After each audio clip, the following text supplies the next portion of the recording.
Hello friends, welcome to part 2 of benign and malignant tumors of oral cavity. So today we are going to learn in detail about benign and malignant tumors of epithelial tissue origin. Okay, note down only epithelial tissue origin. So those tumors which is arising from epithelial tissue.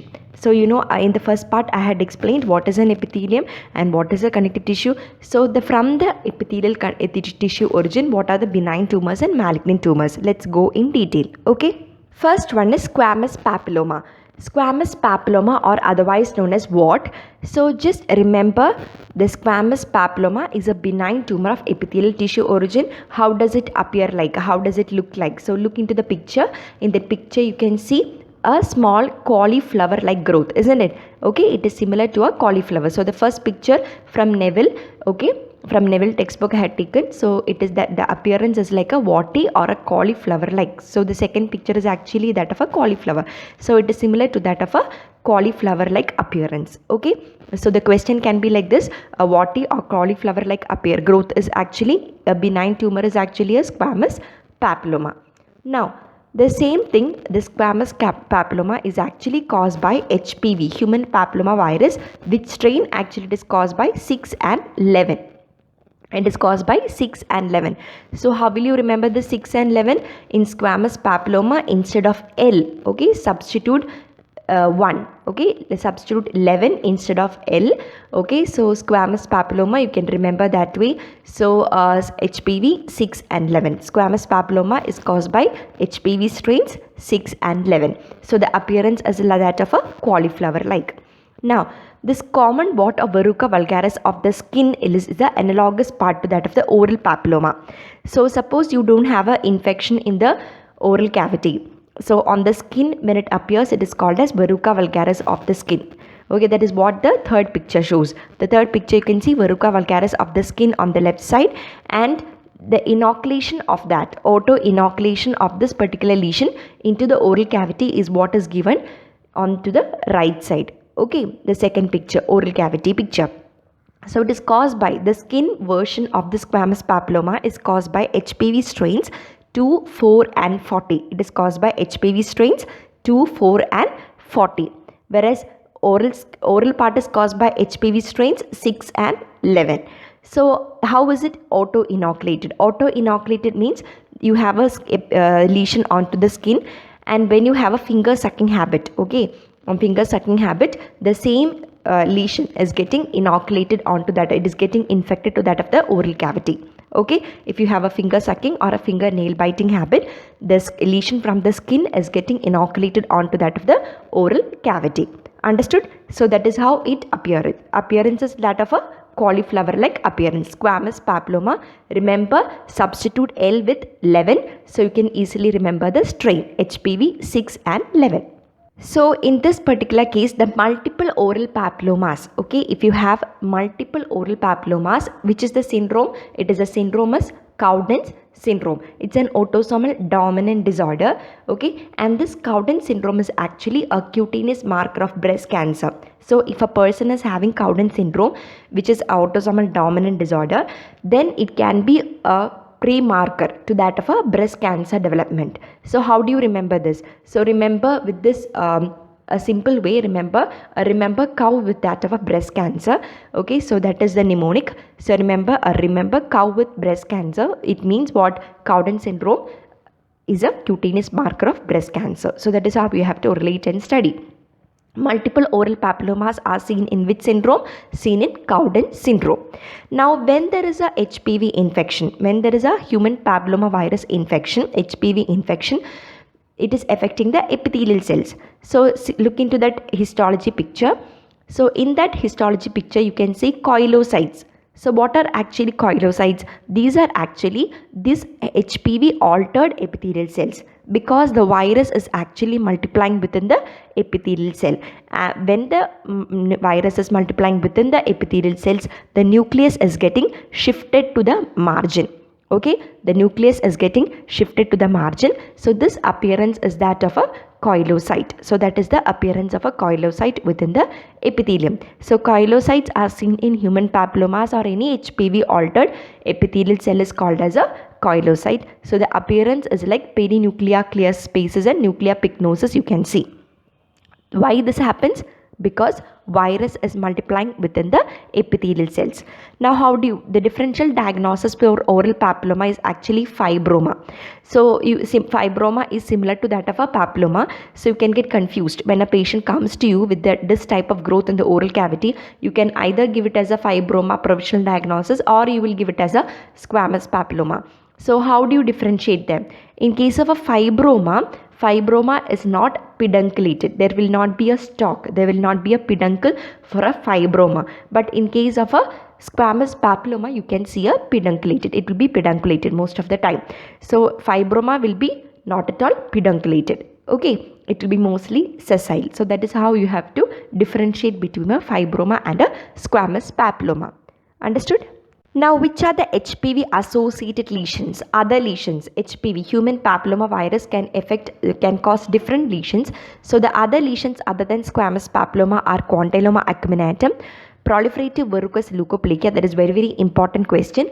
Proliferative verrucous leukoplakia is caused by HPV. Hex disease I had dealt in part 2 of developmental disturbances. So if you don't remember part 1, I think, so if you don't remember, just revise the topic. Hex disease, verruca vulgaris, and oral squamous cell carcinoma. Oral squamous cell carcinoma can also be caused by HPV, okay, human papilloma virus. So which are the strains? That strain number you have to remember, MCQ oriented, it can be asked for the exam. So squamous papilloma is caused by 6 and 11. I told you substitute the L with that of 11. Okay, so you can easily remember. And condyloma acuminatum is also same. It is caused by 6 and 11. But in case of proliferative verrucous leukoplakia, you have to add a 16 to 6 and 11. It is caused by strain 6, 11 and 16. Hex disease is caused by 13 and 32. Verruca vulgaris by 2, 4 and 40. And squamous cell carcinoma by 16, 18, 31, 32 and 35. Coming on to next important lesion, that is keratoacanthoma. Keratoacanthoma is otherwise known as molluscum sebaceum. So it is actually a self-healing carcinoma. It's a benign lesion. It's a self-healing carcinoma. What does it mean? If you get once affected by that of keratoacanthoma, it usually occurs because of in the sun exposed areas, mostly in the lip area it appears. Once you get that infection, once you get this benign lesion, it will be appearing for around 4 to 6 weeks. And then it will cure by itself, or it will get self-healed by itself within 6 to 8 weeks. So it is self-healing. That is why it is called as self-healing carcinoma. And it can also recur also. Okay, it can even recur also. Once it appears, it heals by itself. So it is a self-healing carcinoma. Clinically and histologically, if you see, it can be similar to that of a squamous cell carcinoma. It will resemble a squamous cell carcinoma, but the origin of this keratoacanthoma is from that of a pilosebaceous glands. It is from pilosebaceous glands. Mostly males are affected. So in that picture it is a male, so you remember it is mostly affected by males, and that too in a sun exposed areas. Mostly the lips and the vermilion borders are affected, so that clinical picture is that of a lip and a vermilion border. So remember that way. So the appearance will be like a umbilicated or crateriform appearance with a depressed central core or a plug. Okay, so it will go a spontaneous regression. It will heal by itself by a expulsion of keratin core with resorption of the mass. Now, whenever you do a diagnosis, a biopsy, the final diagnosis is always based on biopsy. So when a patient comes to you in the clinic with this type of lesion, what happens? First, you will note down the clinical appearances, and then you will go for a biopsy. So when you take a biopsy, the surgeons are always asked to take a lesion adjacent. The normal margin is also asked to advise to take for the incisional biopsy. Okay, so the normal margin, if it is attached along with this lesion, then you can easily make out whether it is a squamous cell carcinoma or whether it is a keratoacanthoma based upon the dysplasia seen in the adjacent area. Okay, so that is the difference. So keratoacanthoma is a self-healing carcinoma. Remember that point. It is mostly seen in a sun-exposed area, lips and vermilion border. Another important point, it is similar to squamous cell carcinoma, clinically and histologically. Okay, and origin is from pilosebaceous glands. So we learned two important benign lesions of epithelial tissue origin, squamous papilloma as well as keratoacanthoma. Now let's learn in detail about malignant tumors. Okay, malignant tumors of epithelial tissue origin. These are squamous cell carcinoma, basal cell carcinoma, verrucous carcinoma, ethnoid squamous cell carcinoma, malignant melanoma, lymphoepithelioma, transitional and spindle cell carcinoma. Okay, so only MCQ oriented we are learning. So listen carefully. Coming on to first one, basal cell carcinoma. Okay, basal cell carcinoma is very important. It is otherwise known as a rodent ulcer because its appearance is similar to that of an ulcer. Okay, so that is why it is called as a rodent ulcer type. Okay, basal cell carcinoma, it's a malignant epithelial tumor. It is a rodent ulcer. It is mostly appearing on the middle third of the face, that is mostly on the lower lip area above a lateral line, involving basal layer of skin and pilosebaceous adnexa region. So it will heal and then again break down and then again heal and then it will again break down. So it will it is like a progression. So because it is a malignant tumor, and the etiology is similar to that of keratoacanthoma, prolonged exposure to sunlight, that is mainly UV light. Okay, that is the main reason. And also from in the case of early age, xeroderma pigmentosa, and inability to repair UV induced DNA damage can be a predisposing factor for development of basal cell carcinoma. Okay, so there are two reasons, mainly prolonged exposure and otherwise the patient will be having xeroderma pigmentosum. What is xeroderma pigmentosum? The inability of that patient to repair UV induced DNA damage. Okay, so BCC is actually a rodent ulcer. Remember the site mostly in the lower lip. Now important MCQ related to basal cell carcinoma is multiple basal cell carcinomas are seen in which syndrome?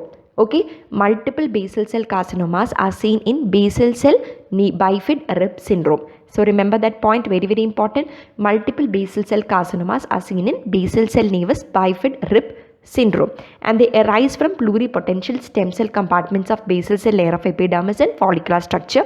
It is mostly seen in males. Basal cell carcinoma is mostly seen in males compared to females, and that too in a white individuals, okay, with fair skin. Mostly in that of fair skin people you can see basal cell carcinoma because they will be very much intolerant to that of UV light. Okay, so the appearance clinically, if a patient comes to you, how does it appear? Look into the image, the picture, look into that picture, it will be similar to that. Okay, superficial, smooth, you can see borders will be rolled borders. Okay, rolled borders, and it will be spreading laterally to the sides, it will be spreading. So in that picture it is very clear, it is spreading laterally beneath the skin. And the only basal malignant epithelial tumor without metastasis, no tendency for metastasis, is actually basal cell carcinoma. So that is a very important MCQ, the one without any metastasis. Okay, malignant tumor, epithelial tumor without tendency for metastasis is actually basal cell carcinoma. Note that point. Okay, it is highly radiosensitive. So important point, multiple basal cell carcinomas are seen in basal cell nevus bifid rib syndrome. It is a crusting type of ulcer. Okay, and it is a rodent ulcer also you can call. It will be having a rolled border and it is spreading laterally, but there is no metastasis. Okay, remember these points. Now the two important clinical variants of basal cell carcinoma are important. These are nodular and nodulocystic, because the basal cell carcinoma can develop into squamous cell carcinoma. So these are the two variants which can develop into squamous cell carcinoma. These are nodular type and nodulocystic type. Nodular type and nodulocystic type develops into 90% of them develops into squamous cell carcinoma. Now just note down the histology part. It is not that important, but just note down. Okay, so when you take a biopsy from the basal cell carcinoma, I told you you should include, the surgeon should include a normal margin also. So that first picture tells you very clearly you have an overlying epidermis which is normal. Okay, it is not showing any dysplastic features. So that is the difference between a squamous cell carcinoma and a basal cell carcinoma. If it was a squamous cell carcinoma, you can see dysplastic features in the adjacent tissue also. Okay, then you can see nest and islands or sheets of tumor cells which are downward, showing downward proliferation. So that is the classical feature of basal cell carcinoma with the adjacent normal overlying epidermis. Okay, so that is the same thing, histology part is shown in the second and the third picture. Okay, so the normal margin you can see and a downward nest and islands of tumor cells you can make out. Coming on to important topics, squamous cell carcinoma. So basal cell carcinoma, two variants can develop into squamous cell carcinoma, which are the nodular and nodulocystic types. Now what is squamous cell carcinoma? Let's learn the etiology part. Main causes are tobacco, alcohol, syphilis, nutritional deficiency, vitamin A and vitamin B deficiencies, iron deficiency. Mainly iron deficiency, Plummer-Vinson syndrome can lead to squamous cell carcinoma. That is also a repeatedly asked MCQ question. Which type of iron deficiency anemia can be a predisposing factor for squamous cell carcinoma is actually Plummer-Vinson syndrome. Okay, then another important factor is sunlight, UV rays. UV rays, mainly it causes the lip cancer. But if it causes lip cancer, among the cancers of oral cancers, among the locations like buccal mucosa or lip or tongue, the very good prognosis is shown by a lip cancer. Okay, site wise, if you see the lip cancer will be showing the good prognosis, whereas tongue cancers will be showing a worst prognosis. Okay, it won't be a good prognosis in case of a tongue cancer, but in case of a lip cancer it is a good prognosis. And lip cancers are mostly caused by a sunlight or a UV ray. Now let's learn site wise, squamous cell carcinoma site wise. When you deal with the carcinoma of the lip, most of the time among the upper lip and lower lip, it will be mostly seen in the lower lip. So basal cell carcinoma, the most common site was lower lip. So in that basal cell carcinoma develops into squamous cell carcinoma, the most common site is lower lip. Okay, so it is halfway between midline and commissures, begins on the vermilion border also. Okay, so metastasis is very important. If you have a lip carcinoma, where does it metastasize? It metastasizes to the same site. Okay, ipsilateral, to the same site, submental and cervical lymph nodes or the regional lymph nodes. Okay, that is very important. Okay, if you have a carcinoma of the lip, it will metastasize into same site, ipsilateral site, submental and a cervical lymph node or regional lymph nodes most of the time. Now what about carcinoma of tongue? Carcinoma of tongue is mostly seen on the lateral border. Okay, mostly seen on the lateral border. So based upon the size of the lesion, the treatment is given. If the size is less than 2 cm, simple excision of the lesion is done. If it is more than 2 cm, you have to undergo both surgery as well as radiotherapy. Both are very, very important. Okay, if it is less than 2 cm, excision. If it is more than 2 cm, then both surgery and radiotherapy has to be done. Okay, if the carcinoma is in the base of the tongue, that is posterior 1/3, the symptoms can be sore throat and dysphagia for the patient, and there is a high chance for higher grade of metastasis. Okay, early metastasis. Because even the patient will not be, even before the disease is diagnosed, even before that metastasis can happen in this particular case. Okay, and it is having a poor prognosis. As I told you, site wise the best prognosis is for lip cancer, whereas poor prognosis is for that of the tongue lesion. Okay, tongue cancer, base of the tongue especially. And metastasis is mostly to that of ipsilateral also, bilateral also, or contralateral also sites it can undergo metastasis. Cervical lymph nodes, pre-auricular, post-auricular lymph nodes are also affected. Now quickly let me see carcinoma floor of the mouth and carcinoma buccal mucosa. When you deal with carcinoma floor of the mouth, the metastasis can be to the ipsilateral side also, or to the opposite side also, contralateral side also, or to submaxillary lymph node also it can happen. Whereas in case of buccal mucosa, metastasis is mainly to that of the regional lymph nodes. Okay, note that point. Carcinoma buccal mucosa is mostly metastasis is towards the regional lymph nodes. Now important topic in case of squamous cell carcinoma is the grading. Okay, grading and staging. Okay, clinical staging of oral squamous cell carcinoma is very important. It's a repeatedly asked practical oriented question. Okay, the question can be a patient comes to you, a male patient comes to you, and you have a clinically oral squamous cell carcinoma of size this much. Okay, and lymph node attachment or assessment shows this much involvement and there is metastasis. So what is the staging of this particular squamous cell carcinoma? So this can be the question. Okay, so that is one example I give you. So the practical oriented question from this part is very like there is a high chance. So remember, very easy. Clinical staging of oral squamous cell carcinoma. T stands for the tumor size. So what is T0? T0 is actually there is no evidence of the primary tumor.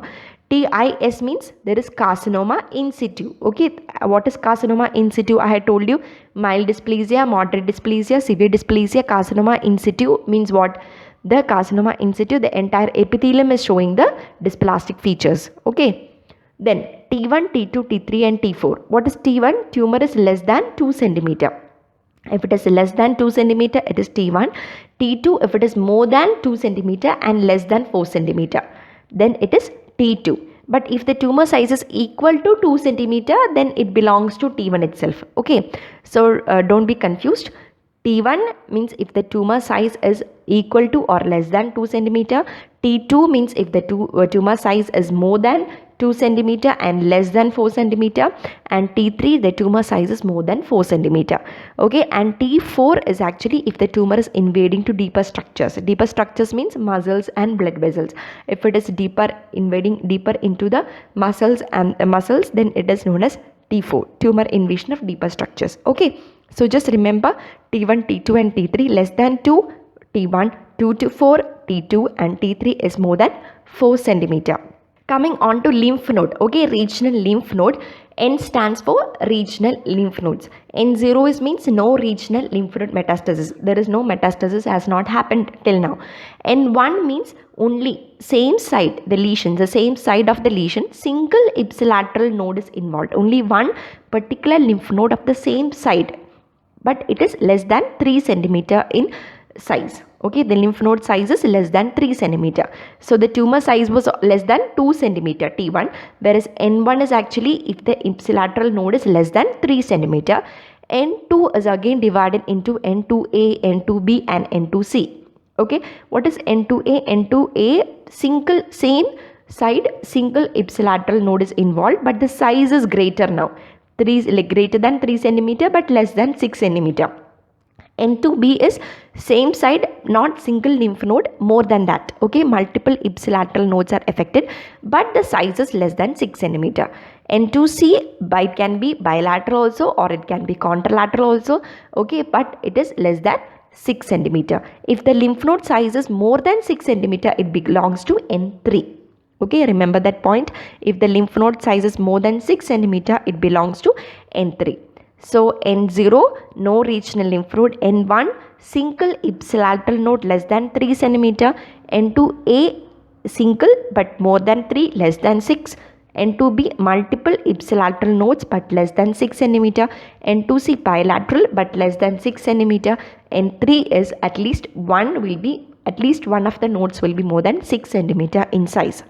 And what does M stands for? M stands for the metastasis. Metastasis, M, there is metastasis, then M1. If there is no metastasis, then it is M0. Okay, so what is the first sign of metastasis? If the disease has undergone a metastasis, then an important clinical sign is paresthesia. Paresthesia is a very early sign of metastasis diseases. Paresthesia, you have altered sensations in that particular case. Okay. So that is tumor staging. Now let's go in detail. Now putting together all the staging criteria, we have 4 stages. Stage 0, 1, 2 and 3. Okay, what is stage 0? Stage 0 means you have a tumor.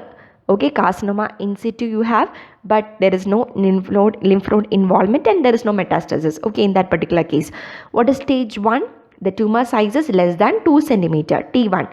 There is no lymph node involvement, there is no metastasis. Stage 2, the tumor size is only more than 2 but less than 4, but there is no lymph node but there is no metastasis. Stage 3 is where you have the tumor size is more.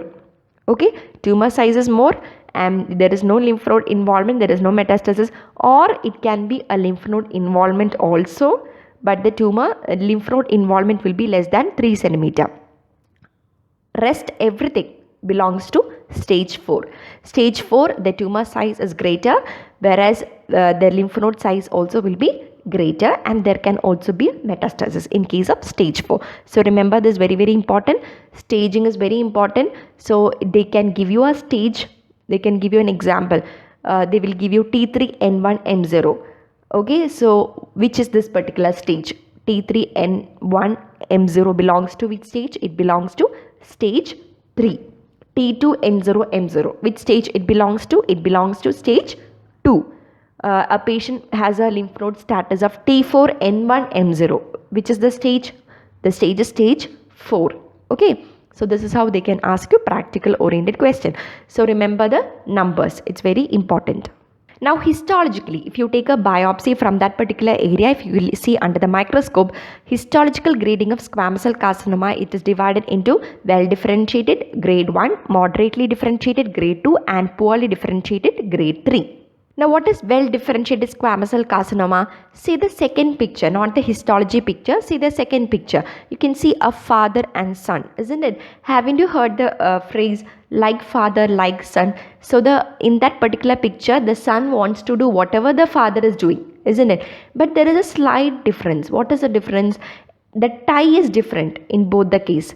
Okay, the father is having a different tie and the son is having a tie with many dots. Okay, so this you can imply to well differentiated squamous cell carcinoma. In case of well differentiated carcinoma, it's very easy to remember. The tumor cells will be showing all the features of the parent cell. It wants to do whatever his parent cell is doing. Whatever the father is doing, the cell wants to do, but in excess. But it does everything in excess. So the normal function of a particular epithelial cell is to produce keratin. But in case of well differentiated squamous cell carcinoma, what happens? The tumor cells will be producing excess amount of keratin. They are having all the features of the father, but they are doing it in excess. They are producing excess keratin. Okay, so production of keratin is a normal feature. But in case of squamous cell carcinoma, when it becomes a cancer, when it becomes a carcinoma, the tumor cells are producing excess amount of keratin. Okay, so that is the difference. Like father, like son. Or you can remember well father, well son. Both are similar, but it is excess production of keratin. So what you can see, an important feature is keratin pearl formation. Okay, so now we look into the histology picture. You can see those more keratin pearl formation within the epithelium you can see in case of well differentiated squamous cell carcinoma. But when you go to moderately differentiated and when you go to poorly differentiated, the amount of keratin production will be becoming very less compared to well differentiated. Now see, moderately differentiated squamous cell carcinoma, they don't want to do whatever their father is doing. Okay, because of that, their production of keratin is also very less here. Okay, compared to well differentiated squamous cell carcinoma, they are moderately differentiated from that of their parent cell. They doesn't want to do whatever their parent cell is doing, so the amount of keratin production is also less here. In case of poorly differentiated squamous cell carcinoma, see, there is not at all similarity between father and son. There is no similarity at all. That is why there is no keratin production also. There is no keratin pearl formation. There is increased abnormal mitosis and severe cellular and nuclear pleomorphism. They doesn't behave like their father. Okay, so they are poorly differentiated. So that is how you have to remember well differentiated, moderately differentiated and poorly differentiated squamous cell carcinoma. Now remember, few terms are very important in case of this squamous cell carcinoma. Okay, brachytherapy, interstitial or intracavitary radiotherapy, teletherapy, cancer cachexia. These are important terms. It can be asked as directly in MCQ. Okay, so what is brachytherapy? Is actually radiation of tissue using implants within the tissue. So you have an implant which is given to the patient, and radiation of the tissue treatment is by this using these implants. That is brachytherapy. Whereas in case of interstitial or intracavitary radiotherapy, when the growth is more than 1 centimeter in diameter, mostly in the anterior two-thirds of the tongue, it is given. This particular intracavitary radiotherapy is given when the growth is more than 1 centimeter in diameter, especially in the anterior two-thirds of the tongue. Teletherapy means you have a external beam radiation from outside. The radiation is given from outside. An external beam radiation is used when the growth is more than 2 centimeter, especially in the posterior two-thirds of the tongue. Okay, and lastly, what is cancer cachexia? Okay, when the patient is affected with that of carcinoma, the patient will be feeling very much tired. Okay, the patient will be very much weak. Okay, patient, and as well patient will not be having the tendency to have food. Patient will not be liking to have food. Okay, so that is anorexia and weakness in case of cancer patients. So that is known as cancer cachexia. Okay, so these are the important terms you should remember. Brachytherapy means radiation using implants. Okay, remember that point. Coming on to neck dissection. So what is meant by neck dissection is actually removes a potentially or proven metastasis to cervical lymph nodes. So as you know, when you have a carcinoma, what is the treatment plan? Based upon the size of the lesion, you have to either do a surgery or you have to go for a radiotherapy, or it can be a combined. Okay, so whenever there is a metastasis to lymph node, okay, it can be to that of a ipsilateral lymph node or it can be to the contralateral lymph node. Okay, so in that case we go for a neck dissection. Okay, neck dissection involving the lymph nodes. So that is removing potentially or proven metastasis to that of a cervical lymph node is what we do a neck dissection. Okay, so it is actually a surgical clearance of level 1 to 5 lymph nodes and may either be a radical or a modified neck dissection. So neck dissection itself we can divide it into two types. Okay, one is a radical neck dissection and one is a modified version of this particular conventional type of neck dissection. Okay, so as you all know, there are different levels of lymph nodes. So levels 1 to 5 is actually excised in this particular type of neck dissection. Okay, now remember this picture very carefully. Okay, so this is very important picture. So in this picture I have shown you the normal lymph node locations. Okay, where are which all lymph nodes are located and which all region it is being shown in this picture diagrammatically. It's very important picture that if you remember this picture, you can easily answer the questions both in surgery as well as in that of oral path. Okay, so coming on to the picture, you can see the mandible. Okay, it's very clear, mandible. Below you can see the hyoid bone. Okay, so mandible and hyoid bone, and there you have the attachments. So attachments of the muscles, along with that you can see the long sternocleidomastoid muscle attached to the mastoid process area. Okay, so you can see the mandible, hyoid bone and the mastoid process. You can also see the sternocleidomastoid muscle. Okay, it is written as SCM. Then you can see the yellow color, that is the spinal accessory nerve is given in the yellow color, and the dark blue color is actually internal jugular vein. So it denotes the internal jugular vein. So now let's go in detail about the lymph node locations. So level 1A. Level 1A, can you make out just above that of the hyoid bone? It is level 1A. Okay, adjacent to that you can see the level 1B. Okay, now coming on to level 2 lymph nodes. Again it is of 2A and 2B. Can you make out 2A in the uppermost portion in between that of internal jugular vein and spinal accessory nerve? You can make out 2A, and above that is 2B. Then comes below 2A, you can see level lymph node 3, then 4, and lastly 5A and 5B. 5A and 5B is located adjacent to that of sternocleidomastoid muscle below that, and 5B is above spinal accessory nerve. Okay, so this is the particular locations of levels 1 to 5. So level 6 is actually mediastinal lymph nodes, which we needn't go in detail because level 1 to 5 is involved in that of neck dissection. Okay, so remember this picture carefully. Now I will be telling which all lymph nodes come under which all neck dissection. So in radical neck dissection, so here it means we are radically resecting or we are excising all the three important vital structures. So which are the three important vital structures we learned in that picture? Sternocleidomastoid muscle, spinal accessory nerve, it is given as XLN, and internal jugular vein. Okay, so these three, all the three important vital structures in that neck area is removed in radical neck dissection. But as we go to modified version, in modified neck dissection, that is type 1, we preserve one of the vital structure, one out of the three. Okay, so which one we are preserving? We are preserving spinal accessory nerve. When we coming on to type 2 modified neck dissection, we are preserving two vital structures. One is spinal accessory nerve and next one is internal jugular vein. When we come to the third type, okay, third type of modified neck dissection, all the three important structures are preserved. Okay, only the rest of the portion is removed. Okay, so in among the three modified versions, type 2, that is preserving of accessory nerve and internal jugular vein, is the most commonly done type of radical neck dissection. Okay, so that is the most commonly done modified neck dissection. Okay, so what is extended neck dissection? Extended neck dissection means Additional to these three important vital structures, additional to that, lymphatic groups like parotid, occipital, level 6 mediastinal lymph nodes, okay, and retropharyngeal or non-lymphatic structures, okay, all of them are removed in that particular extended type of neck dissection.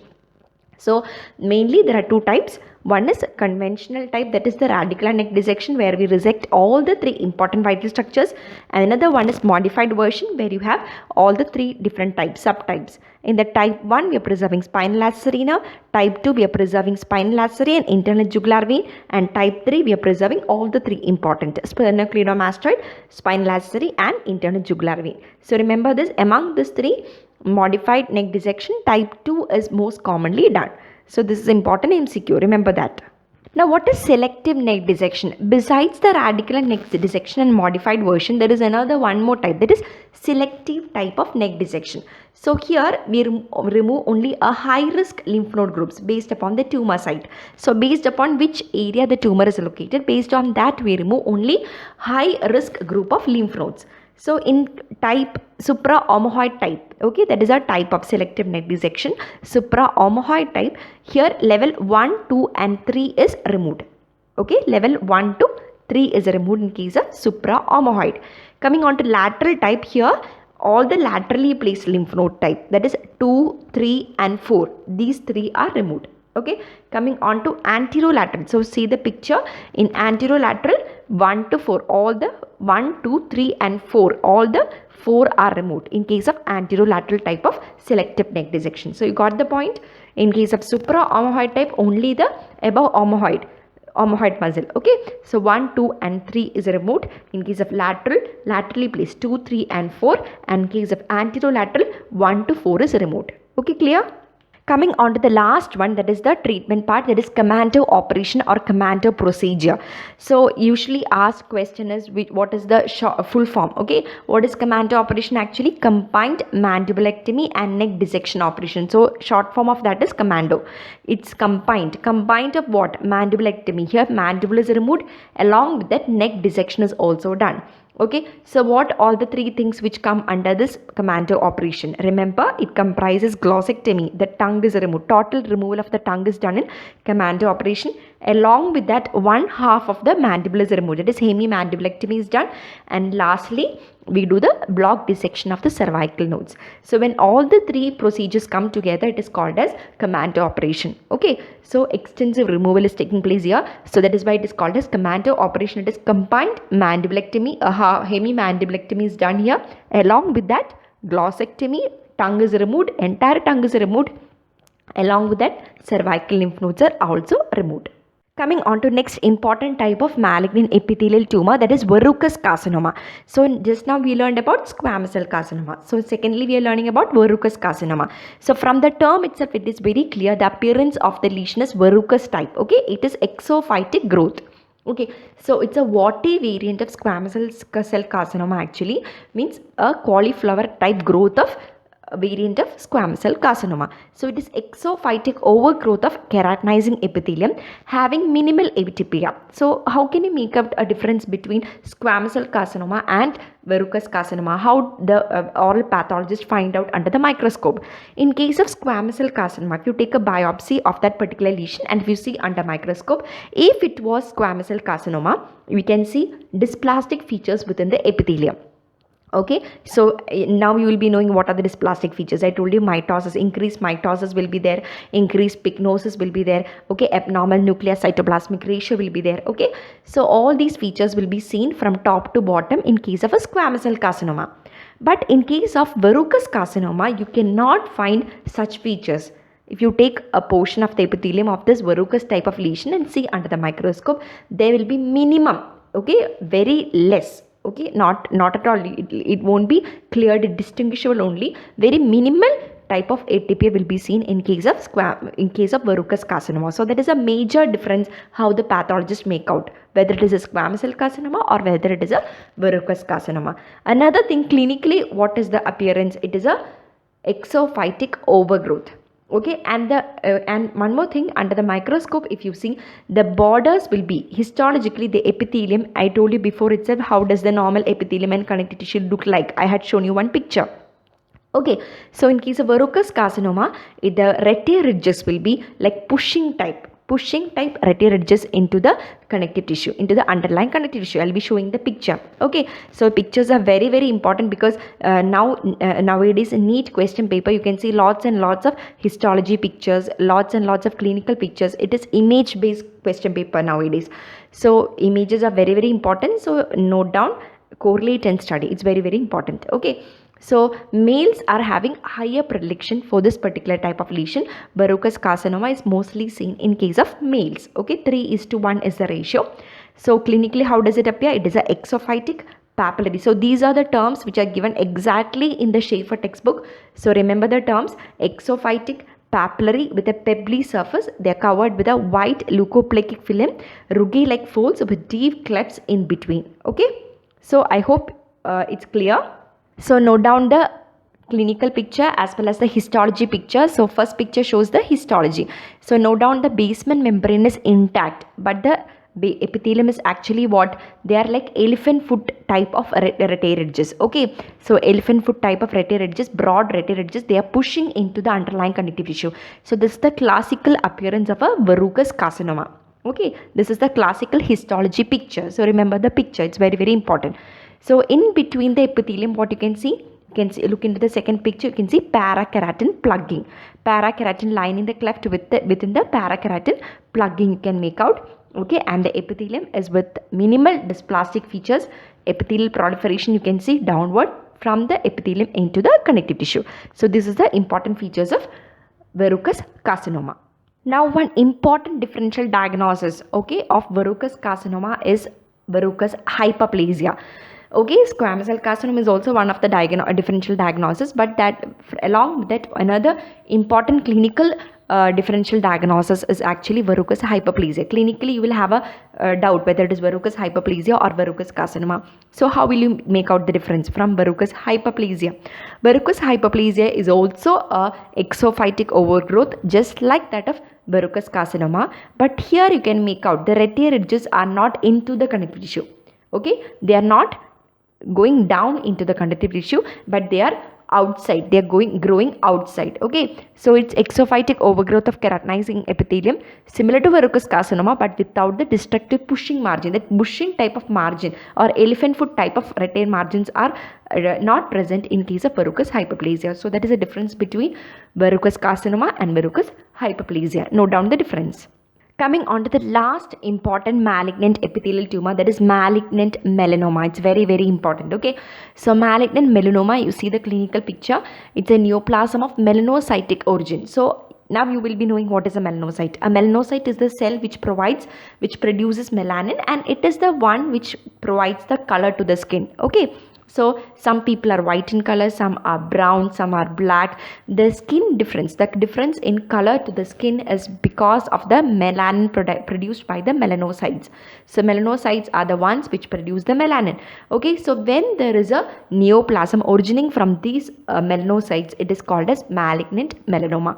Okay, so malignant melanoma is actually a neoplasm of the melanocytes, melanocytic origin.